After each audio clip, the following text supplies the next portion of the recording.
Friends, അപ്പോൾ ഇന്ന് എൻ്റെ പപ്പയുടെ ബർത്ത്ഡേ ആണ്, ഫെബ്രുവരി 12. അപ്പോൾ ഇന്ന് പപ്പനെ വിഷ് ചെയ്തിട്ടില്ല, കാരണം ഇന്ന് പപ്പനെ കാണാനേ കിട്ടിയിട്ടില്ല. ഉച്ചയ്ക്ക് ഫുഡ് കഴിക്കാൻ നേട്ടം പപ്പനെ കണ്ടത്, അപ്പോൾ ജോലിക്കാർക്ക് ഒഴുകി നടക്കിയിരുന്നു. അങ്ങനെ ഇപ്പോൾ ഉച്ചയ്ക്ക് ഞാൻ ഒരു കേക്കൊക്കെ വാങ്ങിച്ചായിരുന്നു, കാരണം അമ്മയുടെ ബർത്ത്ഡേ ചെറിയ രീതിക്ക് ആഘോഷിക്കാൻ പറഞ്ഞ 2 പീസൊക്കെ നമ്മൾ അഡ്ജസ്റ്റ് ചെയ്ത് കേക്കൊക്കെ മുറിച്ച് എല്ലാവരുമായിട്ട്.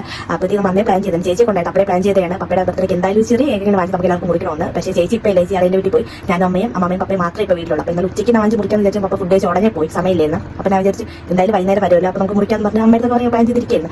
പക്ഷേ നോക്കിയത് പപ്പ വന്നപ്പോൾ സമയം 9:30 കഴിഞ്ഞു. ഇപ്പോൾ 9:30 കഴിഞ്ഞ് പപ്പ ഇപ്പോഴാണ് വന്നത്. ഇപ്പോൾ കുളിച്ചുകൊണ്ടിരിക്കണം. അപ്പം പപ്പ കുളിച്ച് കയറുമ്പോൾ നമുക്ക് സർപ്രൈസ് ആയിട്ട് ഒരു കേക്കൊക്കെ കാണിച്ചു കൊടുക്കാം. വലിയ കേക്ക് നല്ല ചെറിയ 2 പീസൊക്കെ വാങ്ങിച്ചത്. അപ്പം നമ്മുടെ അറിവിലൊക്കെ എന്തായാലും കേക്കൊന്നും മുറിച്ച് നമ്മൾ ഇതുവരെ ഒരു ബർത്ത്ഡേ ആഘോഷിച്ചില്ല. അപ്പോൾ വിഷ് ചെയ്യും, അല്ല നമ്മളായിട്ട് ഗിഫ്റ്റൊക്കെ നമ്മൾ കൊടുക്കും, അല്ല കേക്കൊന്നും മുറിച്ചിട്ടില്ല. അപ്പോൾ അത് ഇഷ്ടമില്ല, അപ്പോൾ എന്തെങ്കിലും വഴക്കൊക്കെ പറയും. പക്ഷേ ഇപ്രാവശ്യം എന്തായാലും ഞാൻ ഒരു കേക്കൊക്കെ വാങ്ങിച്ചിട്ടുണ്ട്. അപ്പം പപ്പയുടെ റിയാക്ഷൻ എന്താണെന്ന് നോക്കാം. നമുക്ക് കുളിച്ച് കയറുമ്പോൾ കേക്കൊക്കെ കൊടുത്ത് റിയാക്ഷൻ നോക്കാം.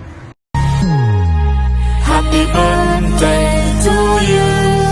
Happy birthday to you. Happy birthday, happy birthday, happy birthday. Happy birthday to you. Happy birthday to you. Happy birthday, happy birthday, happy birthday.